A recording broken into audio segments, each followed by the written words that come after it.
Bonjour et bienvenue pour ce nouvel épisode de Rabbin dans la Cité, spécial divorce.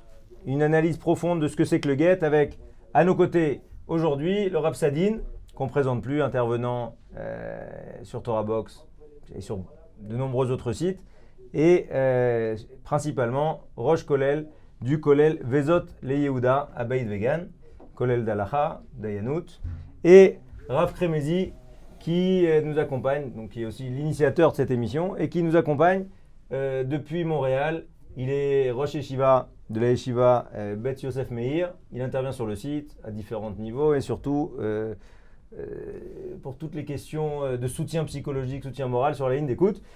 Donc évidemment la question du guet malheureusement en fait partie. Alors très rapidement, est-ce que Rav Sadine, vous pouvez nous, pour nos auditeurs, présenter ce que c'est qu'un guet? Quelles sont les spécificités? Alors, il est écrit dans la Torah, dans Sefer Dvarim, dans le 5e livre de la Torah, le Katavla Sefer Kritut, tu l'écriras, Benatan, Katav Benatan, là, Sefer Kritut, tu écriras et tu lui donneras un livre, littéralement un livre de séparation. Le mariage dans la Torah, ce n'est pas simplement l'accord de deux personnes adultes qui veulent vivre ensemble. C'est une acquisition.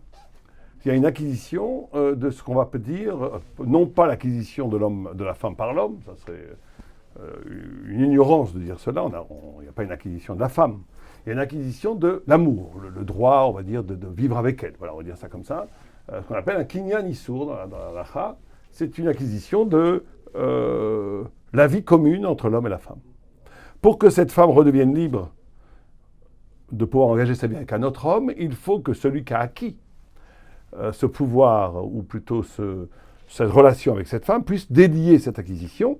Et le livre, la Torah nous dit, textuellement, que ce qui délie ce lien, c'est un get, ce qu'on appelle Sefer Kritut, un livre de séparation. Ceci dit, ça, c'est au niveau d'Oraïta. Maintenant, pour bien comprendre que ce n'est pas exclusif, ce n'est pas du tout un pouvoir de l'homme sur la femme, une sorte de misogynie ou bien de patriarcalisme, pas du tout. Mais ce qu'il faut bien comprendre, c'est que tous les gens posent des questions, on va sûrement en parler, au niveau du pouvoir qu'aurait l'homme sur la femme, ce qui est vrai, là, il ne faut pas non plus occulter la notion du pouvoir, mais ce qui me paraît essentiel, c'est avant tout de repenser la notion du mariage, en vérité, avant celle du guet.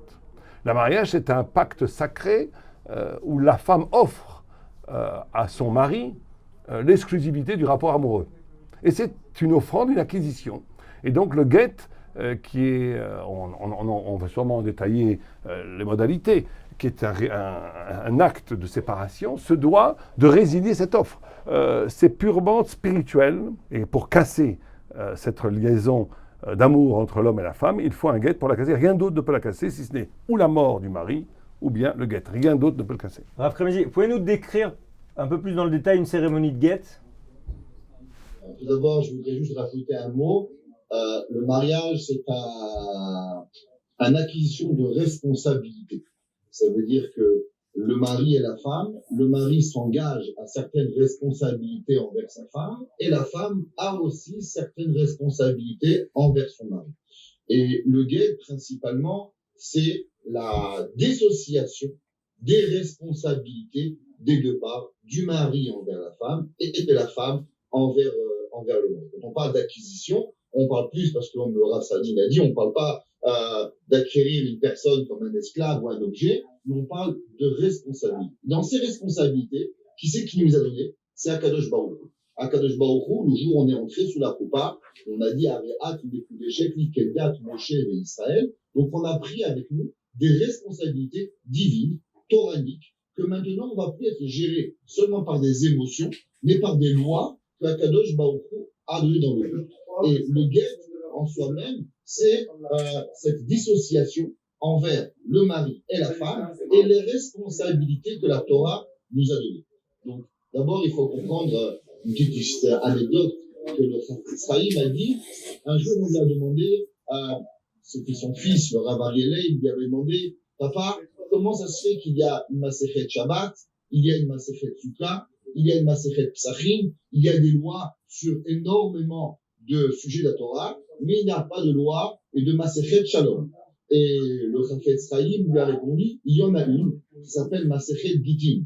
Parce que des fois, le guet, il est aussi bien pour l'homme que pour la femme. On sait que les Rachid et Vod, les acronymes de Get, veulent aussi dire Gimel pour Gemar et Tet Tov, Gemar Tov. Des fois, il est nécessaire, aussi bien pour l'homme et pour la femme, d'arriver à un divorce parce que les solutions ne sont plus capables d'y arriver. Et des fois, on peut voir ça comme quelque chose de triste, mais ça peut être tout à fait bénéfique pour les enfants, pour le mari et pour les femmes, malheureusement, pour toute la famille qui va être détruite.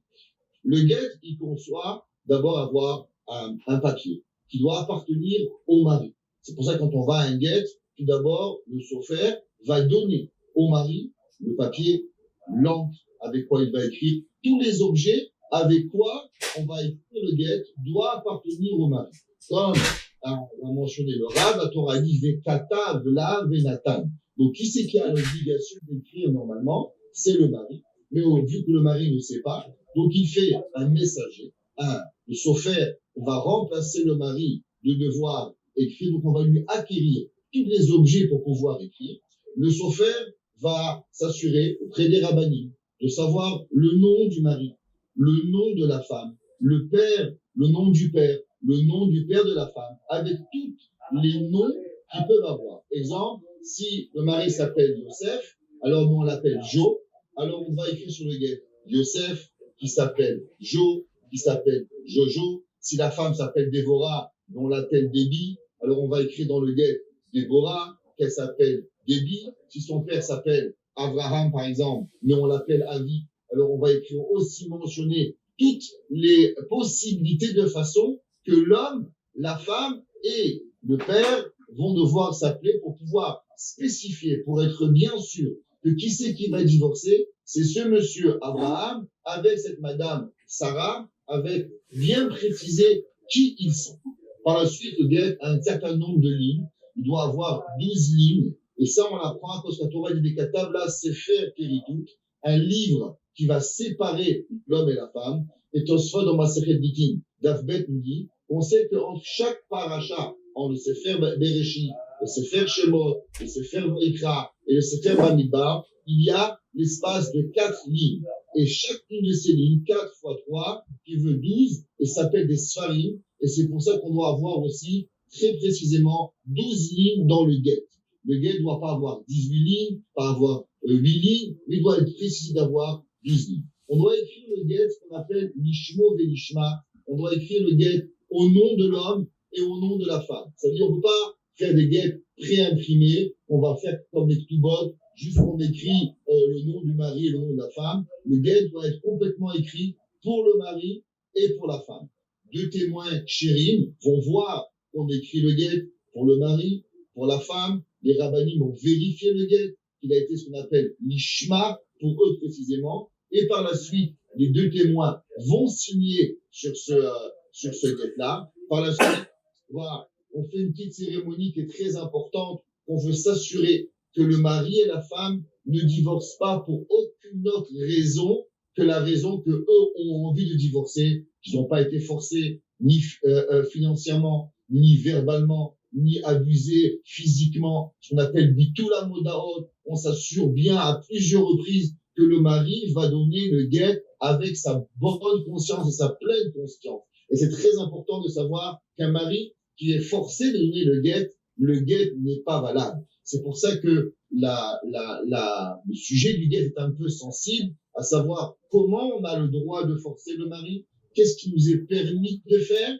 parce que le droit véritablement de donner un guet, quand on parle de guet, on met pas ni une de côté, parce que là c'est le mariage n'était pas véritablement un vrai mariage, du fait que la personne a une véritable conscience, comme le Rav a dit, une jeune fille qui était mariée avant 12 ans, mais le mari a la possession et a l'obligation de bien comprendre que c'est lui qui divorce avec son âme et conscience. Après, le mari va donner ce document à la femme doit le recevoir dans ses mains, elle va marcher 2 mètres, qu'on appelle Arba Amot, elle va acquérir ce document-là, et quand elle va acquérir ce document, elle va être divorcée. Dans le cas où le mari ne peut pas se présenter au Bédin, par exemple, s'il est loin, il habite en France, et la femme habite en Israël, ou en Australie, l'autre en Angleterre, alors la Torah nous permet d'avoir un messager. On peut donner un shaliach, et on donne un rab la possibilité de donner le guet à sa femme. Des fois, c'est la femme qui ne peut pas se présenter au guet. Alors le mari va donner le guet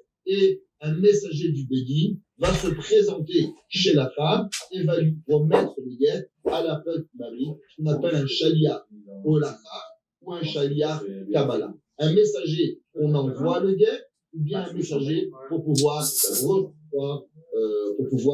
le guet.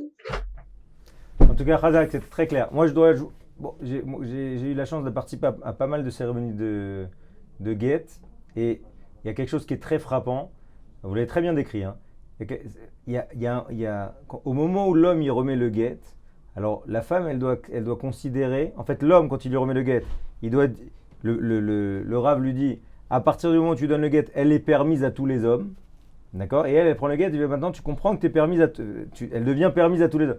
Donc en fait, on a vraiment c'est très très beau de la part de la Torah. Ça veut dire que, en fait, même si psychologiquement ils sont prêts, ça y est, en général, avant d'arriver au moment du guet, il y a eu déjà X rencontres, ils ont essayé de faire. Tout est mis en place pour que les gens ne divorcent pas.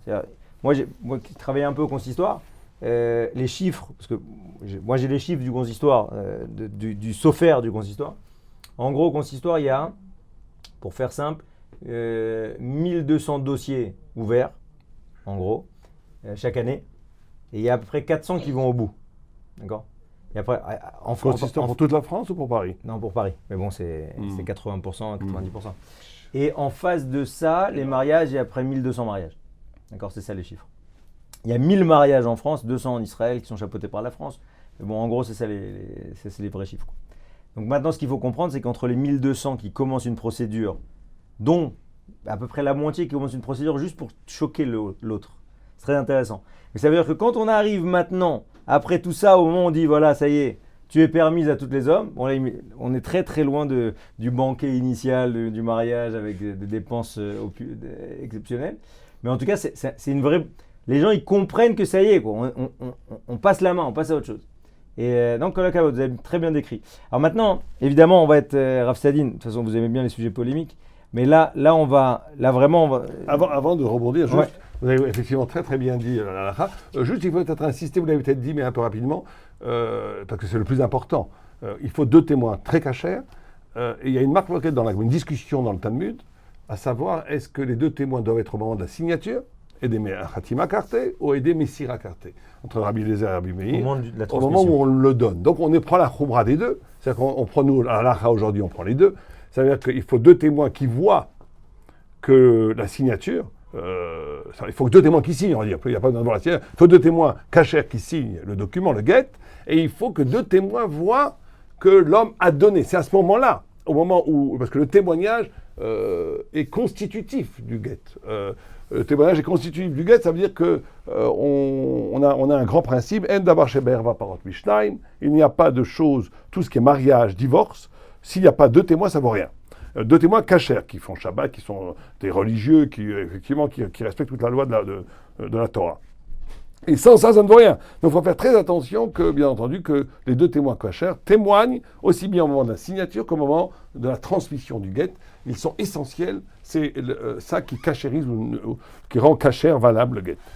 Ah, donc en tout cas, pour revenir à ça, ce qui est le plus crispant dans ces histoires de guet, une fois, dans l'immense majorité partie des cas, ils ont essayé, l'un est déçu, l'autre est déçu. Bon, finalement, ils décident de se séparer. Il y a évidemment beaucoup de tristesse.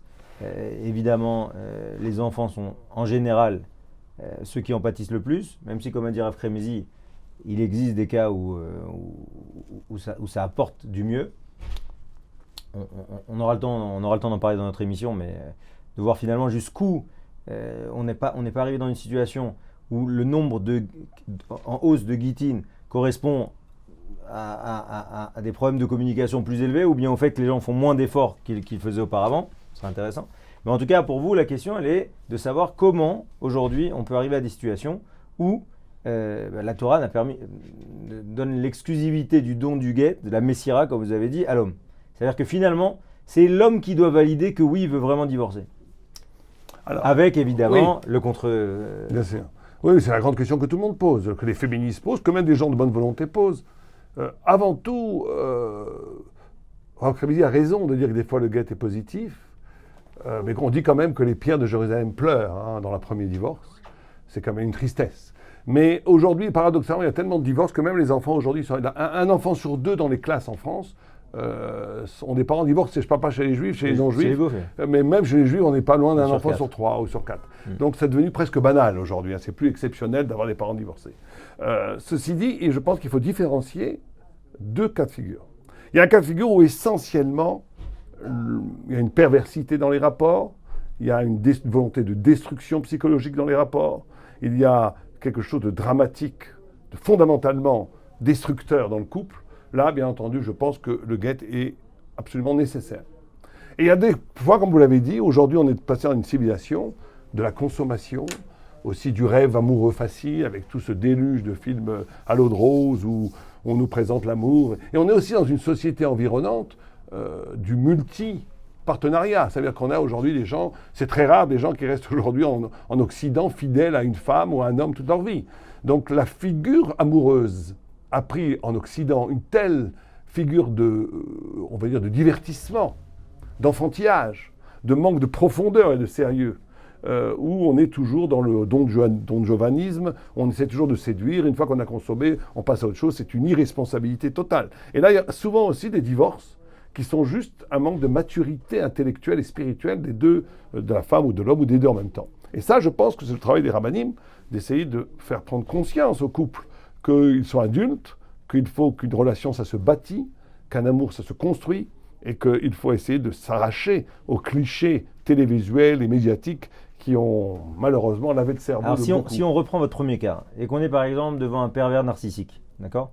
Finalement... Alors, le pervers narcissique, il faut faire très attention, parce que c'est devenu aujourd'hui une sorte de slogan où on le met à toute sauce, il y a des degrés. Il y a des gens qui sont un peu abus d'eux-mêmes, c'est pas forcément des grands pervers narcissiques. On parle de quelqu'un maintenant de dur, de truc, Oui. vraiment de destructeur. L'idée, c'est destructeur. Finalement, derrière, la Torah lui remet à lui le droit de se séparer de sa femme. Oui. Alors, on peut comprendre, on peut dire, attends, le mariage, c'est une acquisition, donc finalement, le seul moyen de mettre un fin, c'est que le propriétaire se dessaisisse de sa propriété. Alors, encore une fois, l'homme n'est pas propriétaire de la femme, Dieu préserve. L'homme n'est même pas propriétaire physique de quelque chose chez la femme.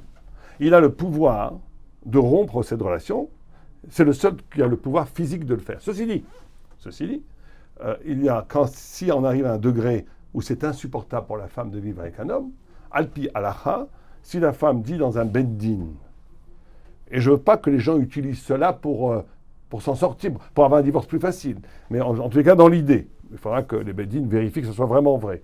Si la femme dit Maous alai, ça veut dire que je ne peux plus vivre avec cet homme. On arrive à quelque chose de révulsif. Alors, l'homme est obligé de donner le guet. Le beddin obligera l'homme à donner le guet. Donc, ce n'est pas un pouvoir absolu qu'a l'homme. La femme peut, à un moment donné, dire qu'elle ne veut plus vivre avec cet homme. Elle ne peut pas le dire, on va voir pourquoi, dans 2 minutes, mais elle ne peut pas le dire simplement sur un coup de tête. Mais si elle arrive à un stade de non-retour, et elle pense que cet homme est destructeur pour elle, au point où c'est complètement révulsif, ça la dégoûte presque d'être avec cet homme, ça la dégoûte, alors le halacha nous stipule d'obliger cet homme à donner le guet. Donc son pouvoir n'est pas absolu. Son pouvoir est plutôt symbolique. C'est lui qui donne le guet. Mais au niveau des beddin, on prend en compte pratiquement à même hauteur la volonté du divorce de l'homme et de la femme. On le sait très bien. Donc, au niveau, si vous me poussez un peu plus loin, et vous dites pourquoi fondamentalement la Torah a donné ce pouvoir à l'homme, pourquoi est-ce que ce n'est pas l'homme qui donne, la femme qui donne le guet?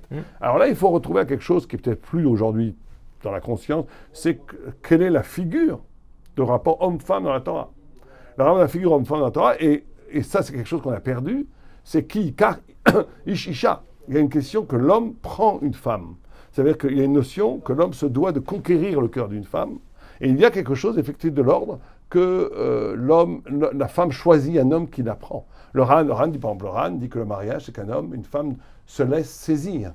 Et donc il y a ici, on est aussi effectivement en porte-à-faux avec une certaine conscience de la modernité, qui d'après moi est catastrophique au niveau du rapport couple, où on n'est que dans l'affirmation des droits. où la femme dit on n'est que dans un rapport transactuel. Je te donne de l'argent, tu me donnes de la beauté, transactionnel. Ça veut dire je te donne de l'argent, tu me donnes de la beauté, je te donne de la sécurité, j'ai le droit à ça, j'ai le droit. C'est plus de l'amour. C'est du commerce charnel ou du commerce sentimental. La Torah dit la figure essentielle de l'amour, c'est quand une femme, effectivement, dans sa féminité, se laisse posséder, se laisse prendre par un homme. Et c'est le plus bel amour. Comme chaque chose qui est grand, beau et poétique, elle a ce qu'on appelle une conséquence, qu'effectivement, il y a une blessure possible, où cet amour est aussi un partage du pouvoir, un abandon de certains de son pouvoir. Elle est donnée à l'homme. Ceci dit, comme a dit l'après-midi, c'est très vrai aussi que l'homme, en prenant femme, il prend sur lui une immense responsabilité. Si quelqu'un lit les halachot de l'obligation des hommes par rapport aux femmes, toutes les grandes règles de courtoisie font pâle figure. La halakha nous demande, par exemple, de tout faire pour la femme. Ce n'est pas juste je la prends, je fais ce que je veux et je te shalom aleichem, quand j'ai plus envie de toi, je t'en Dieu préserve. C'est une responsabilité énorme parce que le fait de s'engager avec une femme oblige l'homme à faire passer tous les besoins et les désirs de la femme avant ses besoins et ses désirs. De façon très concrète, al pi halakha, vous avez une chaise, la chaise est pour la femme. Vous avez de quoi manger, et une seule chose à manger, c'est pour la femme.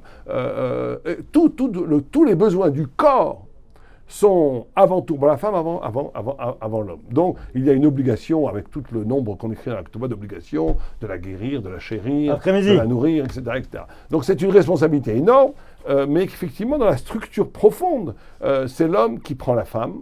Et au niveau de la concrètement dans les beddines, le désir de divorce exprimé par l'homme et la femme sont pris à équivalent. Et donc, on arrive dans les deux cas au divorce. Rav Kremezi, comment vous répondez en général à cette question qu'on a dû vous poser plus d'une fois? Plus d'une fois. Tout d'abord, j'aimerais faire une petite préface et savoir qu'on vit dans un monde qui est, on pourrait dire, diabolique. Je vais expliquer. De 1820 à 1910, il vivait à la ville de Vilna 1 million de juifs en Pologne. Savoir. Et un jour, j'ai parlé avec un historien et il m'a dit que, est-ce que, Rav, vous savez combien il y a eu de Gittin en l'espace de 90 ans dans la ville de Vilna. Et je lui ai donné un chiffre qui tournait aux alentours de 25 000. Je parle de 90 ans. Et il m'a dit qu'il y avait eu seulement 70 Gittin. Ça veut dire que de 1820 à 1910, en pré-guerre, Première Guerre mondiale, il y avait eu 70 Gittin. Si vous regardez dans le Shulchan Aruch, vous voyez qu'à l'époque, les gens avaient tellement peur de faire un guet, c'est que les gens jeûnaient. Le jour, ils faisaient un guet. On écrivait un guet. On allait chez tous les rabbinim de la ville pour s'assurer que le guet était cachère. Aujourd'hui, vous comprenez qu'à Tel Aviv, si je ne me trompe pas, d'après ce que j'ai écouté dernièrement, il se passe entre 6 et 9 Gittin par jour. Ça veut dire qu'on a des folies qui arrivent monstrueuses dans le monde, où les gens se marient et divorcent à une rapidité incroyable. Rav Moshe Feinstein a expliqué cette raison, et vraiment très intéressant, au moment où on lui a posé une question, dans un de ses responsables, à propos, avons-nous le droit de faire kidouche sur un verre jetable?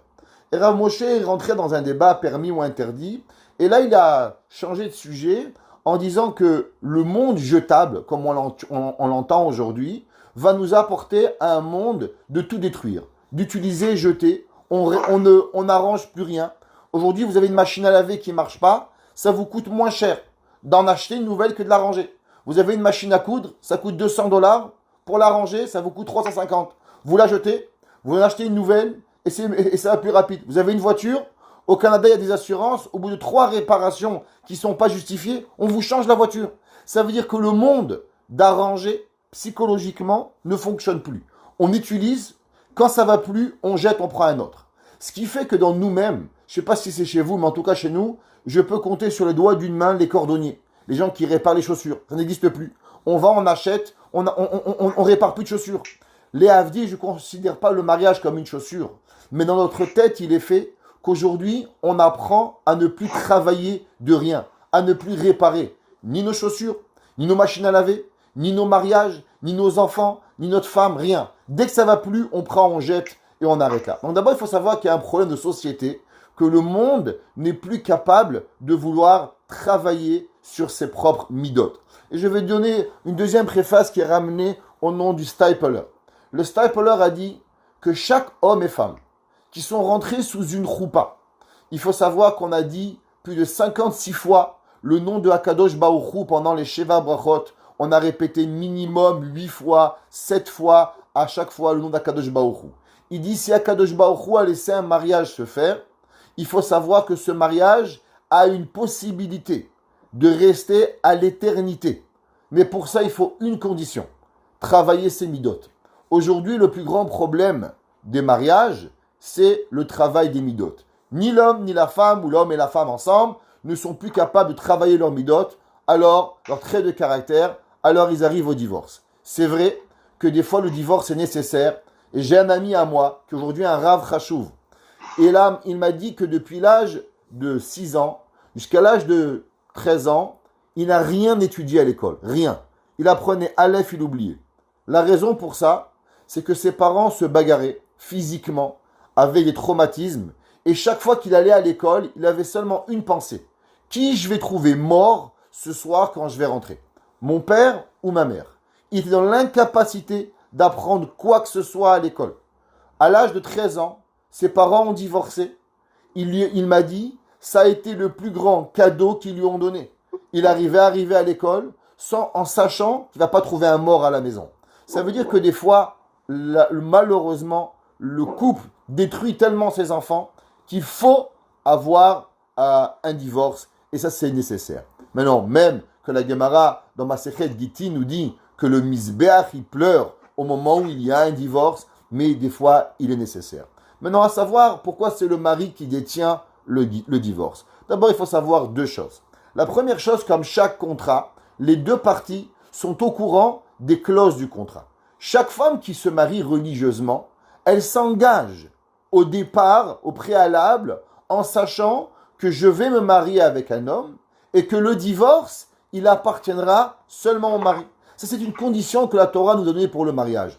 Si une madame refuse cette condition, elle peut ne pas se marier. Mais on ne peut pas se marier avec des conditions et par la suite rejeter les clauses du contrat. On achète certains articles à Amazon, on achète des articles dans des magasins, il y a des clauses à ça. Vous voulez l'article? Première clause, deuxième clause. Première clause du mariage, on va s'aimer, on va se nourrir, on va se respecter. 4e clause qu'il faut savoir, c'est que c'est le mari qui va venir et qui va avoir le droit de divorce. Ça, c'est une réalité. Pour protéger les femmes, Chachamim m'ont donné 2 choses. D'abord, la première chose, c'est comme on l'a dit, Areat Mekudeshetli Kedat Moshe ve Israël. Ça veut dire qu'on a inclus les Chachamim dans notre mariage. Et les Chachamim ont un droit, et ils disent que nous, on va être le juge, et nous, on va décider.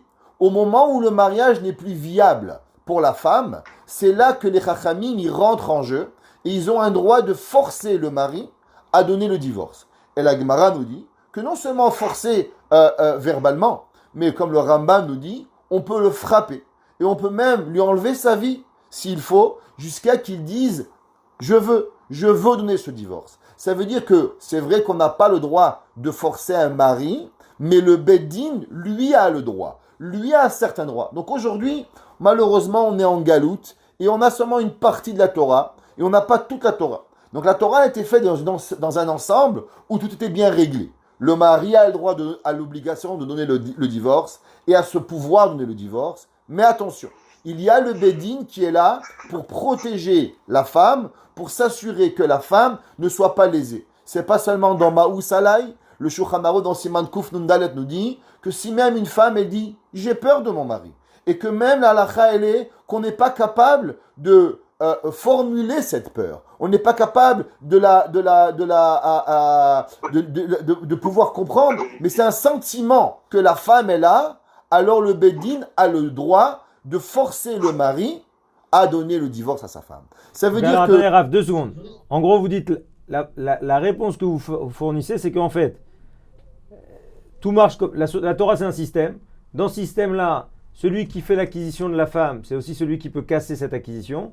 Mais, de toutes les manières, il y a un contre-pouvoir qui s'appelle le Beddin, qui fait que si vraiment c'est un sale type, ou que la femme, elle a des vraies raisons, quoi qu'il arrive, le Beddin, il vient, il la force, et du coup, en réalité, le problème, en fait, c'est un problème moderne, qui est juste dû au fait que le Beddin qu'on est en galoute et que le Beddin n'a pas de force coercitive.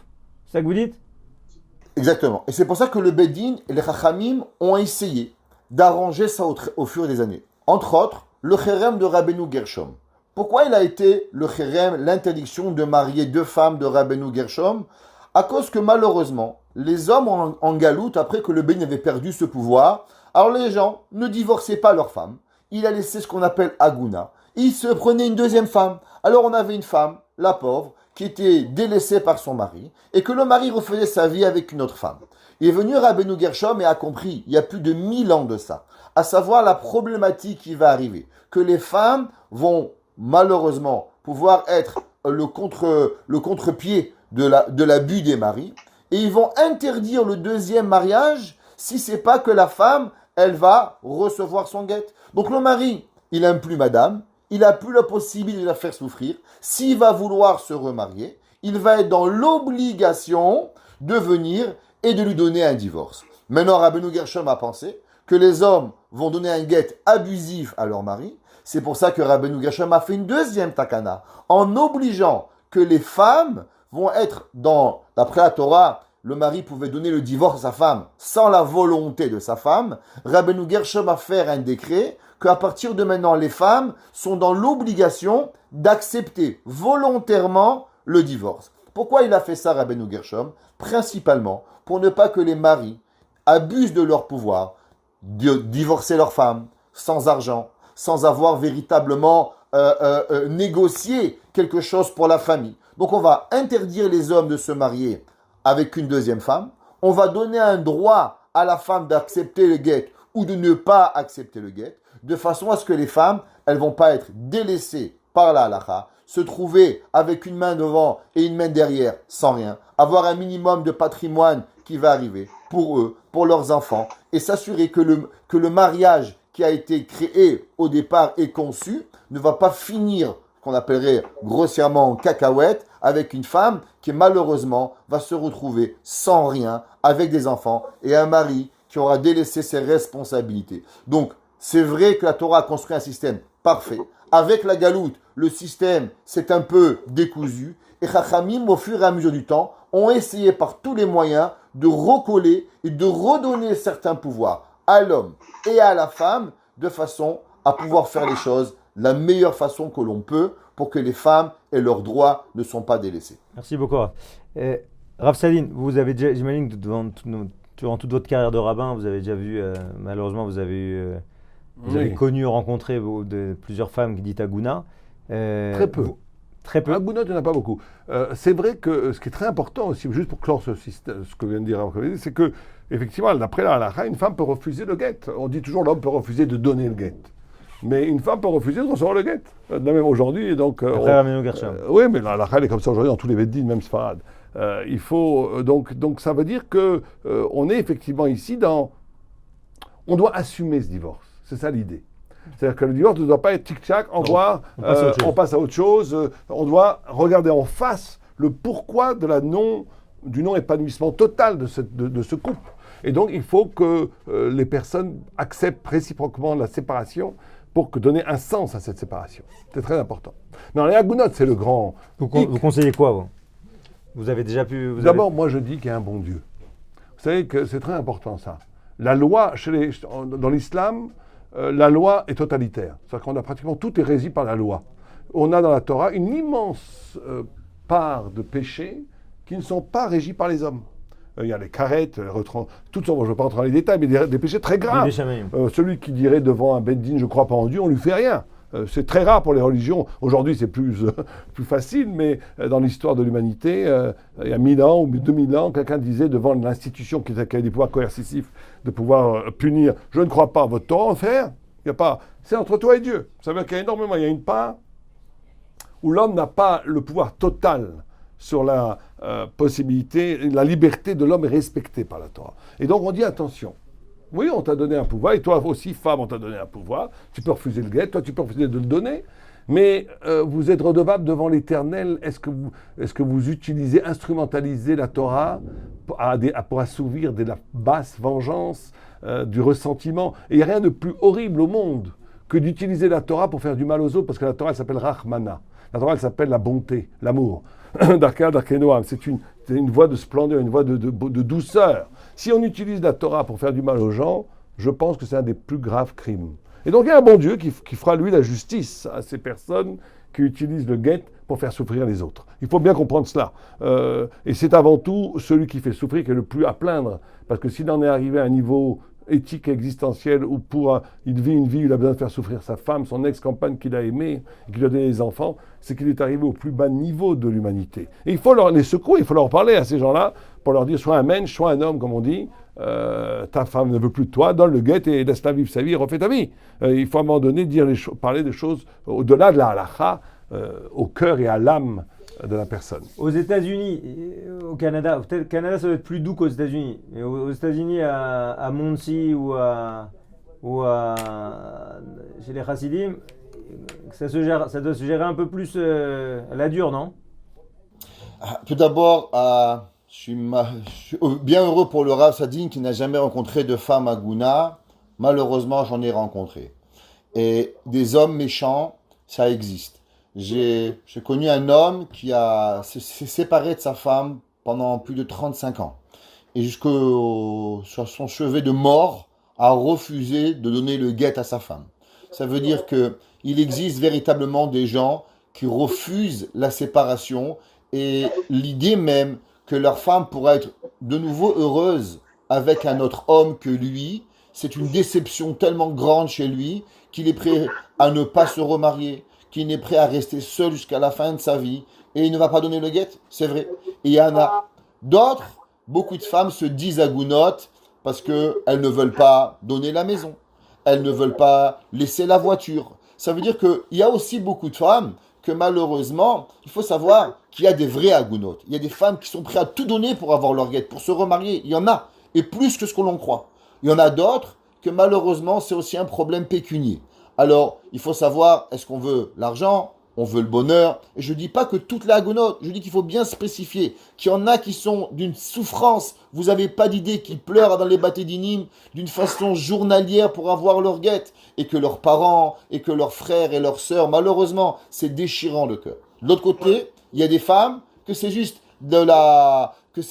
monétairement qu'elles essaient de trouver un accord. Maintenant, il est vrai qu'en Amérique, dans certaines communautés, la halakha permet qu'au moment où le mari refuse de donner le guet, il nous est permis de tout faire pour pouvoir y arriver. Alors on donne l'argent au mari, on essaie de le soudoyer avec de l'argent s'il faut, pour qu'il laisse sa femme. Des fois c'est plus que de l'argent, des fois ça peut être de l'intimidation physique, que le beddin peut avoir le droit de le faire. Non, il faut s'assurer quel beddin, comment faire, parce que c'est pas quelque chose qu'on a le droit de faire. En Israël par exemple, la loi elle est qu'un mari qui refuse le guet, alors il va en prison. Il peut être emprisonné toute sa vie. Je sais qu'il va donner le guet à sa femme. Il ne peut plus sortir des rêtes Israël. Ça veut dire que c'est un problème qui est réel. Il ne faut pas croire que les chachamim se sont enfoutus des femmes. Ils disent c'est pas notre problème. Eh ben, le droit appartient au mari et nous, ça ne nous regarde pas. Chas v'shalom. C'est un problème de société qui est depuis 1200 ans que les chachamim, à chaque génération, ont essayé de trouver des solutions. Et on essaie de plus en plus à réfléchir comment faire. Il y a même aujourd'hui des rabbanim modernes orthodoxes qui ont essayé d'inventer ce qu'on appelle un mariage, un contrat de mariage prénuptial, à savoir que si le mari, il refuse de donner le guet à sa femme, alors il s'engage avant le mariage à donner une somme d'argent importante journalièrement avant s'il ne donne pas le guet. Par exemple, s'il y a un beddin qui décide que monsieur donne le guet à sa femme et monsieur refuse, alors il peut monter à un montant de 2-3 000 dollars par jour du chèque qu'il va devoir. Et il y en a qui permettent ce genre de contrat, il y en a qui ne permettent pas ce genre de contrat. Mais le but, c'est pas là. Le but, c'est de comprendre que les chachamim essayent par tous les moyens d'assouplir et de donner le véritable droit à la femme et d'essayer par tout ce qui nous est permis d'après la halakha d'obliger le mari à donner le guet et de ne pas laisser cette pauvre femme qui pleure et qui perd des années de sa vie. Quand vous avez des femmes de 20 ans qui sont retrouvées sans guet à l'âge de 45 ans, 25 ans plus tard, elles n'ont pas pu avoir d'autres enfants à cause que leur mari a abusé de ce pouvoir. Il y a de quoi véritablement avoir énormément de peine pour eux et se dire que Chachamim ont eu raison et à chaque jour de réfléchir comment trouver de meilleures solutions pour pouvoir véritablement se sortir de ce problème d'abus des maris qui ont abusé de leur pouvoir qui s'appelle le guet. Oui, oui, je suis entièrement d'accord, on est entièrement d'accord. Bien sûr que moi j'en ai rencontré très peu, j'en ai rencontré qu'une ou deux, mais je sais très bien que c'est un problème qui existe et que je souligne et je suis entièrement d'accord avec ce que dit le Rav. Il faut avoir une solidarité absolue avec ces femmes agounas et il faut tout faire pour... Il y a eu une proposition qui a été faite à Pi Halacha, mais qui a été refusée par les grands d'Israël, que chaque mariage soit fait, vous savez qu'on peut épouser une femme, al-Tnaï, avec une condition, c'est un pérec dans Shulchan Aruch, on peut dire, voilà, je t'épouse à condition qu'il pleuve demain. On peut dire aussi, voilà, je t'épouse, mais à condition que le jour où tu vas le guet et que je te donne pas, alors le mariage est annulé. On pourrait faire un mariage comme ça, généralisé pour tout le peuple juif, ce qui ferait que dès qu'une femme voudrait le guet et que le mari refuse, il n'y aurait pas de divorce et que le mariage serait annulé. On a proposé ça à des grands d'Israël, à l'époque Rav Eliashib, il n'a pas voulu.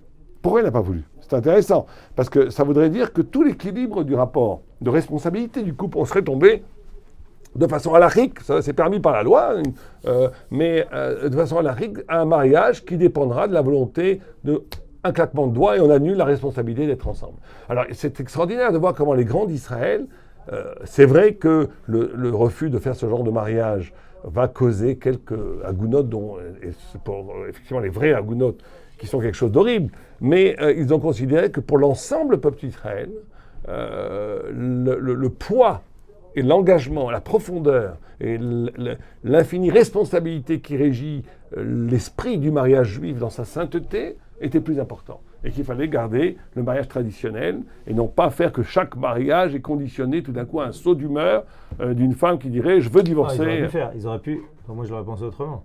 C'est-à-dire si déjà on rentre dans ce truc Al-Tnaï, que si jamais il y a un sirouv, il y a des problèmes, un sirouv pendant 2 ans, alors automatiquement, on aurait pu sortir. Oui, mais ils n'ont pas voulu rendre relatif le rapport. Ils considèrent que le rapport absolu de l'homme et la femme, l'engagement absolu est plus important d'un point de vue métaphysique et d'un point de vue de l'idée profonde du mariage que la facilité technique de pouvoir abolir un mariage sans passer par le... En tout cas, Chazak Obaruch, on a un peu dépassé les temps impartis. On rappelle juste pour nos auditeurs que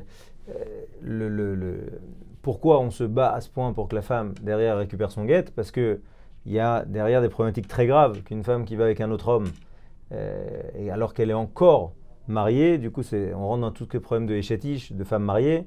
Plus largement, en plus si derrière elle a des enfants, ces enfants ce qu'on appelle mamzer, bâtard, et Bezrat Hashem, c'est un point que nous verrons dans une autre émission. En tout cas, merci à tous et à très bientôt.